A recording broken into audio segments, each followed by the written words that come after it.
Welcome to the Great Detectives of Old Time Radio. From Boise, Idaho, this is your host, Adam Graham. If you have a comment, email it to me, box13 at greatdetectives.net. Follow us on Twitter at Radio Detectives and become one of our friends on Facebook. Facebook.com/Radio Detectives. I do want to encourage you to check out our other podcast, and today I'm going to focus on one I haven't in a while. It's the Old Time Radio Superman Show. I recorded the Old Time Radio Superman podcast over a period of about 10 years, more than 1,000 episodes. And then a few months after I finished, the host had an error and lost about 70% of the episode. The good news is that I had backups. The bad news is that it was a very tedious process to actually start backing it up. But finally, I've started to restore the podcast. We have the last 320 episodes available to listen, plus a few scattered episodes, and we're continuing to work on rebuilding. So if you're into Superman, do check this out. And I'll be re-adding generally about 2 episodes a day for the foreseeable future. So go to the Old Time Radio Superman Show. You can find it wherever podcasts are listed. Check it out. You can also check out Amazing World of Radio at amazing.greatdetectives.net, our World War II podcast, the war.greatdetectives.net, and also the video version of this podcast at videotheater.greatdetectives.net. Well, today we're going to get into O'Hara, and I'm indebted to the late Stuart Wright for being able to get any information on this series. There are only 2 episodes out there, but the information that's out there is often, regarding these episodes, is often conflicting. O'Hara starred our old friend Jack Moyles of Rocky Jordan fame, and there were actually 3 different runs of the series, 2 that starred Moyles. This, by the way, going back to Rocky Jordan, answers an interesting question, because a lot of people wondered why you had George Raft as the lead in the 1951 Rocky Jordan. Well, Jack Moyles was doing O'Hara, which, like Rocky Jordan, aired on CBS West Coast. The series began in April of 1951 and ran for 26 episodes. O'Hara was a foreign correspondent for a newspaper based in Hong Kong. This episode is often labeled by collectors and such as an audition, but it actually is the 16th episode of the series aired, with an original air date of July 22nd, 1951, and the title is The Judas Face.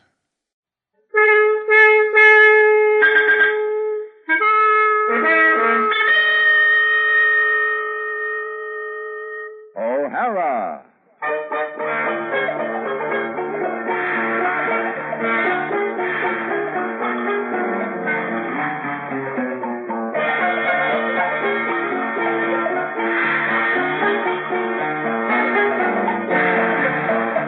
O'Hara, Hong Kong, to Trans World News, San Francisco. I'm forwarding herewith the most unusual story I've run across in 15 years of reporting. You may think it belongs in the Sunday supplement. I think it deserves the front page. Details follow. Signed, O'Hara. CBS brings you O'Hara, starring Jack Moyles, the adventures of a freelance foreign correspondent in the far places of the world. Tonight, O'Hara cables from Hong Kong, a story titled The Judas Face.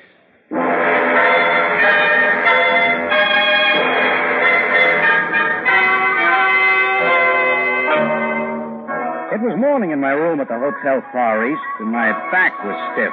All night I'd slept under the slowly revolving blades of the ceiling fan. Now the morning sky outside was burning with a gas-blue flame. Monsoon weather. I was standing, sweating, looking through my single outside window down into Sing Wong Street, wondering whether to shave or put my clothes on, when I saw something interesting below. It was His Majesty's resident commissioner of the constabulary, Sidney I.E.R. Phelps, being pulled by in a rickshaw. Sidney rarely uses a rickshaw, and he didn't glance up at my room window as he usually does. I shaved fast, dressed, and hurried down to his office at 1010 Regimental Road.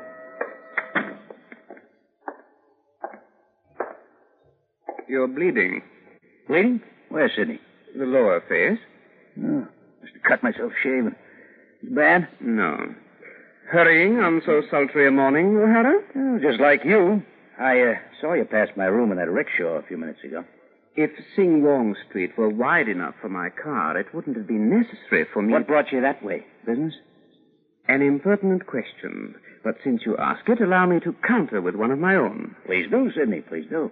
O'Hara, of the 2 millions of persons now living in Hong Kong, how many do you think are named Calhoun? Calhoun? You got me. There are 3 legitimate families in Hong Kong named Calhoun. Oh, that's interesting. And someone, a man, has been annoying these families, Calhoun, with anonymous telephone calls. What's the man say? Just, hello, Mrs. Calhoun. And if a man answered... Hey, wait a minute, Mrs. Calhoun. I was wondering how long it would take you to recognize the name. Sure, Mrs. Calhoun, that strange little woman who hangs around the waterfront. I did a feature on her once. In which you pictured her as something of a nefarious woman wasting her life in Hong Kong. Oh, is that the way you read it? I didn't think I wrote it that way. How was Mrs. Calhoun this morning? Why, Sidney, that's obviously what you were doing in St. Wong Street. well, Mrs. Calhoun wasn't home.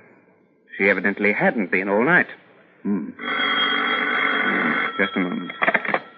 Yes? Yes, go ahead. Put him on.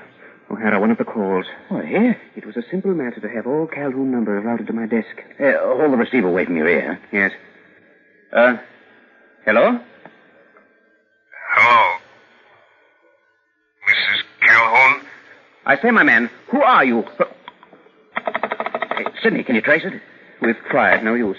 Well, okay, I'll be seeing you. O'Hara, if you plan trying to find Mrs. Calhoun... I do. I warn you. I've always considered that woman potentially dangerous.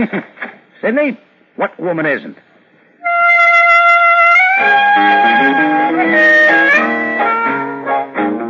I walked to the rickshaw stand, remembering Mrs. Calhoun. She was British, maybe 31. When I'd known her before, she'd made her living circulating among the waterfront dives. She'd wear soft-soled ballet-type slippers, carry a piece of chalk. She'd get some seaman to draw a long line on the saloon floor. Then, poising herself on her toes at one end, she'd turn a forward flip in the air, landing on her feet exactly at the other end of the line. Of course, some joker would always draw another chalk line, shorter. What was her name? When she'd earned enough drinks, she called herself Mrs. Calhoun. Anyway, I finally managed to talk a coolie Chinese into pulling his rickshaw through the heat. We just started when a skinny man with eyes like vegetable soup jumped in the rickshaw beside me. He was shaking with nerves. Howard. Mr.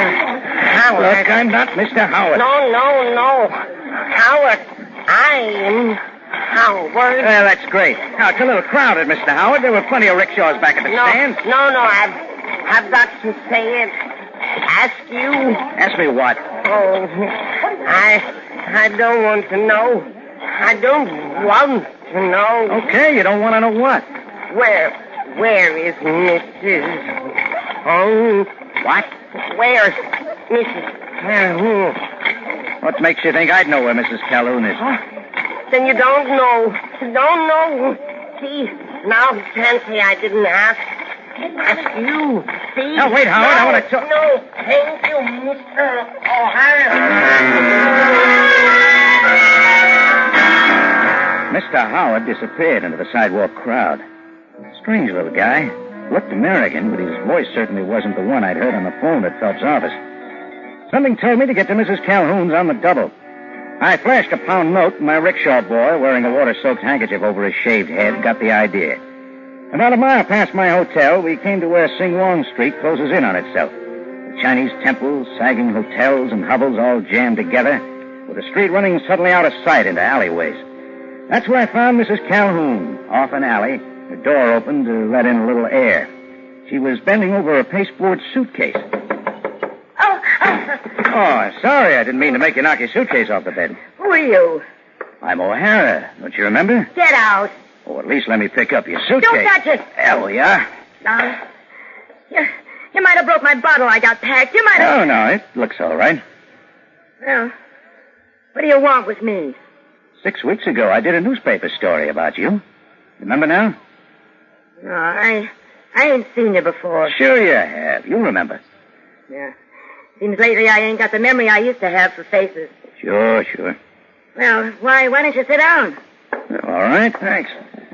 I ain't got no cup, but, if you take a nip from this bottle. No, thanks. That is, unless you'll join me, Mrs. Calhoun. Mrs. Calhoun? Huh.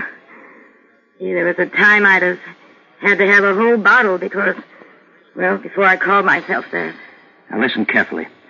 In my newspaper story, I mentioned how you sometimes called yourself by that name. You did what? A feature story in papers read around the world. Oh. So that's it, huh? Now, I think someone's in Hong Kong looking for you. Well, why do you think I'm packing? Why do you think I've got to get out? What was the trouble that brought you here? He's an ugly man, you know. Ugly? To them that can't see him for his face. What do you mean? Who's ugly? First, I was afraid of his face. Like all the rest. Tell me about it, huh? Then I got so I wanted to see that face. Feel it with my fingers. Yeah. Then, you know what? He thought I was in love with him. You weren't? Sometimes when he talked to me in that voice of his, I'd be looking straight on his face, but not seeing it. A soft voice, maybe? Low? Was I 19? Or was it 20? Then everybody began laughing at us. Laughed, they did, and called me by his name like maybe I was his wife. Now, Mrs. Calhoun. All of you laughing. He was born with something you'll never be. Easy. No, he's come for me. Yeah. Yeah. Tell me, Mrs. Calhoun, if you love him, why are you afraid? Come for me. And I look like this. Oh, I see. Well, you know, when I used your story, I left you some money. You need any more? Money? Yeah. Maybe if I fixed up a bit, huh? Sure. Here, take this. Yeah, I'll just get fixed up. A little something to maybe wear around my neck, huh? I have got a little line there, huh? And you know where to find Mr. Calhoun? Yeah. Coming home. Early this morning. I saw the place he stays. Then you're going to see him?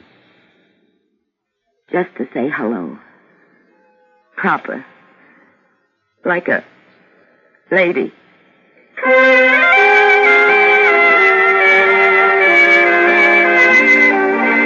I guess there were more questions I could have asked her, but there didn't seem to be any point to it now. But going back to my hotel, I realized that I had figured out one thing. Mrs. Calhoun had been with a circus. Her tumbling act in the saloons, plus the way she described Calhoun, had set that up in my mind. And the clincher? Well, I knew that a small traveling tent show had moved in on a vacant lot near Hong Kong just 3 days ago. Calhoun would be with that show. But I wanted to keep out of it now. That is, until I reached my hotel room and found my phone ringing. Somehow, I knew it would be on the other end of that line. I dreaded to pick it up. But I had to. Yes? Hello. Mrs. Calhoun, you don't know where she is. You don't know. When I tried to answer, the man hung up. From what he'd said, the nervous little man that had jumped into my rickshaw began to fit into the picture. Sure, maybe I'd made a mistake about Mrs. Calhoun. I hurried back to her room, but she was gone. Suitcase, everything. There was only one place to check now, the circus. I found the seedy tents on a once vacant lot. The banner read, "The Great Armenian Gypsies All-American Show." In a small shed on wheels, I found the huge Armenian himself wearing a soiled Hamburg and a cigar. He was selling tickets. I bought one and asked where I'd find Mr. Calhoun. Who told you we got Mr. Calhoun, Papi? Haven't you? Wrong show. We got nobody named Mr. You Calhoun. sure? You nice fella. You go away. How do I say, Mr. Calhoun? I'm not used to being called a liar, Papi. I'm not used to being called Pappy. Here's your money back. It's clubbering up to a storm. You don't want to get caught in a tent in a storm. You the owner of the show? The great Armenian gypsy? Pure gypsy, Papi. Now go away. Not till I talk to Calhoun. Okay, you win. Calhoun is in the caravan car. Thanks. Which one? One without windows, right over there. Thank you. All right, step right up.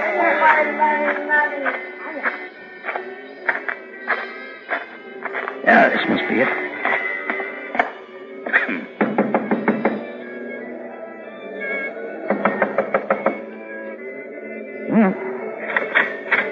Close the door.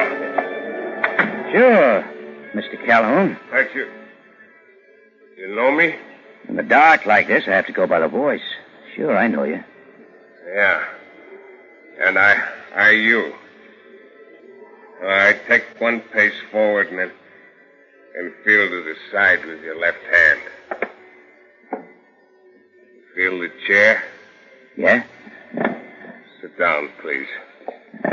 You phoned my hotel, Mr. Calhoun. Why? Was it because... You're O'Hara, newspaper man. And you read my article on a woman who calls herself Mrs. Calhoun. I should have had him search for you the moment we arrived here. You say him. That couldn't be a nervous little man with funny eyes. You're so descriptive. A geek. Yeah. My friend. A geek, huh? But his real name's Howard. Uh-huh. A geek. Sideshow feature. Yeah, I saw a poster advertising him out front. He dresses as a wild man from Borneo, and the management throws him a live chicken at each and every performance. My best friend. I see. No, you don't see. Living as I must, always surrounded by blank walls. He's my perambulation. My only contact with the outside. And he's been helping you find Mrs. Calhoun? Yes. I'm sorry, but I get the feeling he doesn't want to find her. Oh, he's over anxious. And something more, Morgan. I know the girl you call Mrs. Calhoun isn't your wife. She is my wife. Not according to her.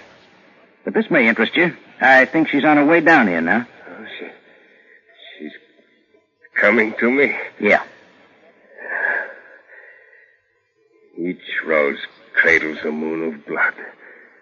To seek it, you must destroy the rose. I've never heard those lines before. Oh, they're mine. He said she's coming to see me. That's what she told me. Well, then you must stand outside and intercept her as I perform my act. Why? You haven't yet seen me, O'Hara. I don't want her to become frightened. She may have forgotten. Look, Calhoun, why don't you turn the light on? No. Take time to know me, O'Hara. Yeah, okay. But one more question. When you made those calls, why'd you always hang up? Living alone, my ears have become exceptionally keen to nuance. Each case, when I'd get an answer, I knew by the tone of voice that she wasn't there. No, I almost believe you. You do believe me. Here, O'Hara. What's this? British shilling worth a few pennies American. What for?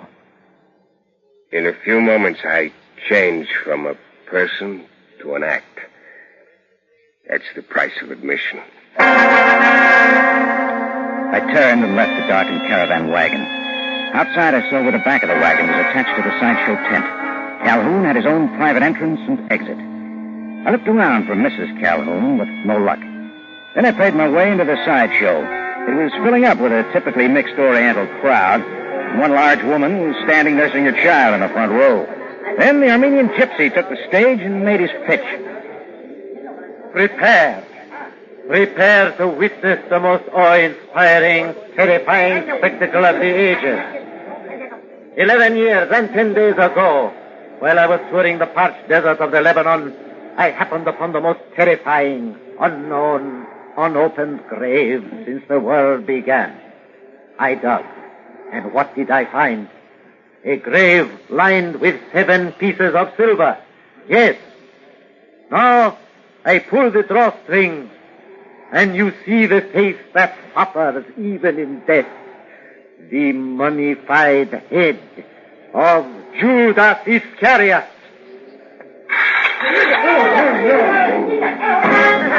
Someone went into hysterics. The head was thrust up through a hole into the fraudulent velvet box, but it wasn't Morgan Calhoun. It was a woman staring straight at me, motionless, eyes open wide. She was dead. It was Mrs. Calhoun.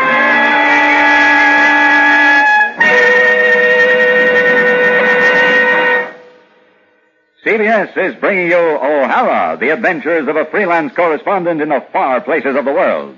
Tonight, from Hong Kong, a story titled The Judas Face. A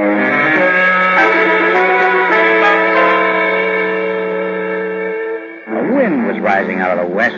Fat black clouds were coming in high and slow across the bay from Indochina. But the feeling of dread I'd had hadn't come from the thick weather as I first thought it might.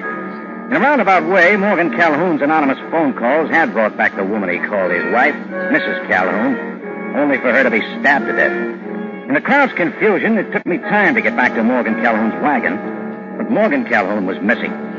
I went through the inside passageway back to the sideshow stage. The body of Mrs. Calhoun was missing, too.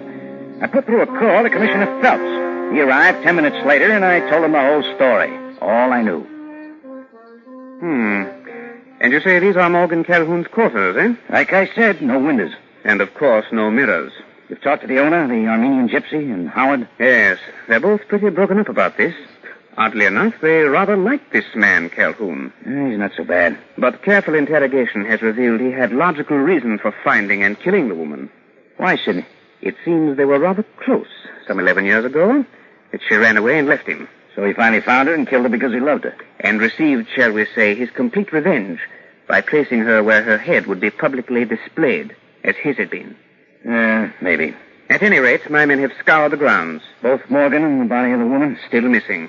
Where would they go? The native quarter, likely. Disappearance is easily managed there. In any event, that's where I intend to search. Sidney, I don't think Calhoun is guilty. We shall see, O'Hara. We shall see. Phelps left to begin his search of the native quarter, but I had other ideas. There were too many places around a tent show where a body could be hidden, and Calhoun would know them all. I went to the office of the gypsy. Empty. But I happened to notice the pictures on the walls, faded photographs of the circus in better days, evidently much better days. And I saw something else. One of the pictures was of a bareback rider leaping from one horse to another. It was pretty clear who she was. I went outside. It was getting dark, and the tents were flapping in the rising wind. I waited, and I saw the geek slip out from behind 2 wagons and start down the street. I followed.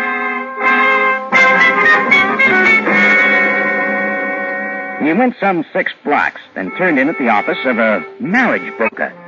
The office belonged to a guy named Olin Markeen. I waited till Howard came out, then I went in. O'Hara, my friend. Hello, Olin. Aha, you finally find the little girl you like, yes? I'm not here to get married. No waiting here. All in 6 license. That little guy that just left. He not get married either. Smart fellow like you. I'm not so smart that way. Well, Olin Makin arranged snappy divorce, too. What the little fellow want? Oh, I could not preach a confidence, O'Hara. Okay. Here you are. Oh, but then he did not swear me to secrecy. He hired me to perform a marriage ceremony tonight. Marriage? I'm to be at the carnival with my briefcase at 9 o'clock sharp. Who are you supposed to marry? Oh, he would not tell me, but I can fill in official documents after affair. If you're not too nervous to hold a pen. Only not nervous. Only with women. Wait until 1 minute after 9. Maybe you'll change your mind.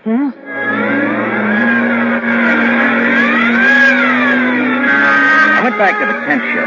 All the lights were out. I searched among the tents and the small boxes on wheels that served for living quarters, trying to find the one that belonged to Howard. No luck. Then I heard a metallic rattle and saw a slender figure passing nearby. I stepped quickly over and found, about to take a tray of hot food into a dumpy box on wheels, Howard, the geek. Careful. I almost dropped. Listen, is Morgan inside your wagon? You stay away from them now. And he's in there, huh, with her? Please, Leave him be. Before I go in, I want to know one thing.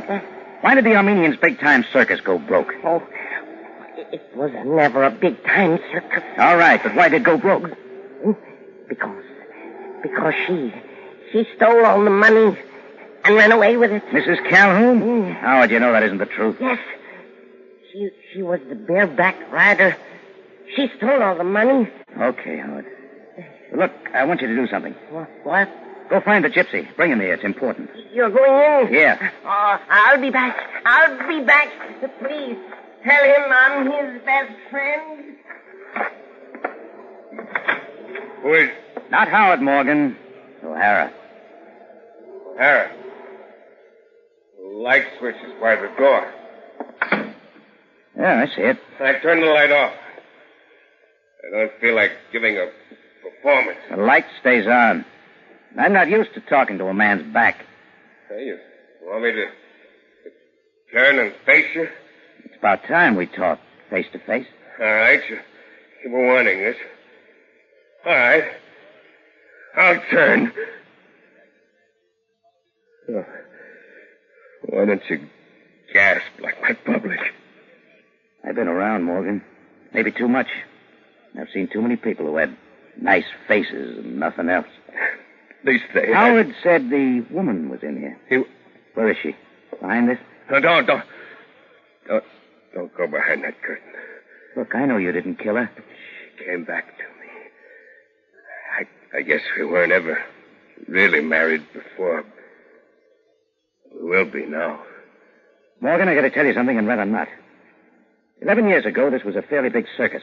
11 years ago, she ran away. The circus went broke overnight. They say she took the money. She's been living in Hong Kong 11 years, broke. Not a dime. Well, then, she didn't take the money.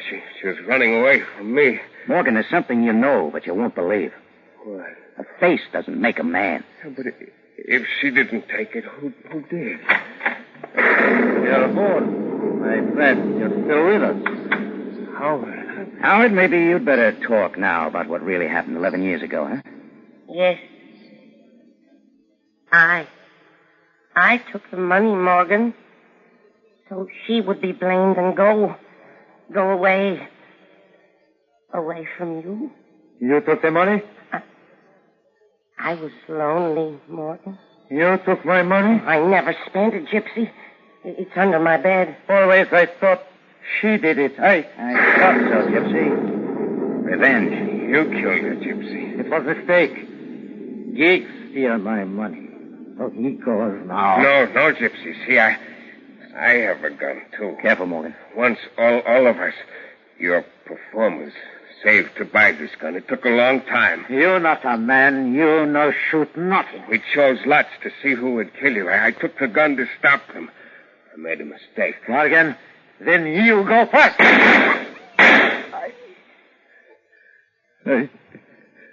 I feel bad.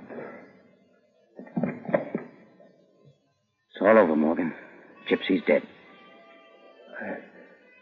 I never killed before.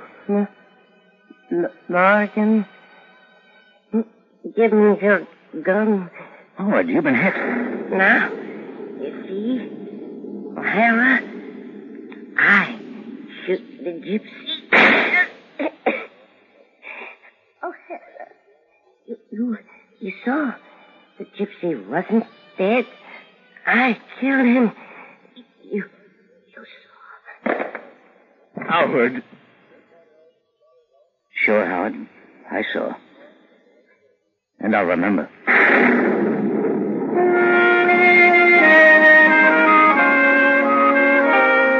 Well, that about put 30 to my story. I called Commissioner Phelps from the telephone in Morgan's caravan car, told him everything, then went back to my hotel to try and sleep. The next day, it was cool and clear after the rains. Now, back in Commissioner Phelps' office, I watched him plug in his hot plate to brew his favorite oolong tea. Tea, old boy? Yeah, thanks, Sidney. It's turned kind of chilly. Here we are. Storm's running out. So it is. Phelps, Yes, old boy? what are you going to do about Morgan Calhoun? What you mean to say is, who really killed the gypsy? Morgan Calhoun or Howard? Well, no matter who did it, I'd call it self-defense. Possibly. But there's really nothing I can do. Now. What do you mean? My men inform me that at precisely 7:10 this morning, a man answering the description of Morgan Calhoun was seen ascending the gangplank of the SS President Grant, obviously en route to the United States. You mean he was out walking in the daylight? So I am informed. Sidney. And I'm afraid his extradition will be quite impossible. Yeah, but, Sidney, if the ship left this morning, your men had plenty of time to pick him up. Well, sometimes, O'Hara, the wheels of justice grind exceeding slow. But like the mills of the guards, Commissioner, sometimes they grind exceeding fine.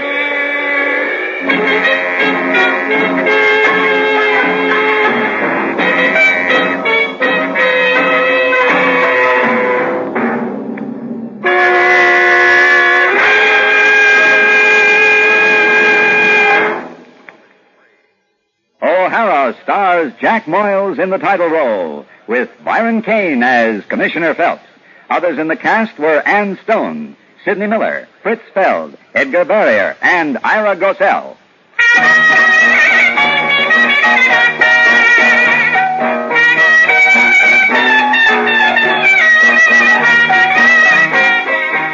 O'Hara is written by Gilbert Thomas and is produced and directed each Sunday night at 8:30 by Tommy Tomlinson and Sterling Tracy for CBS, the Columbia Broadcasting System.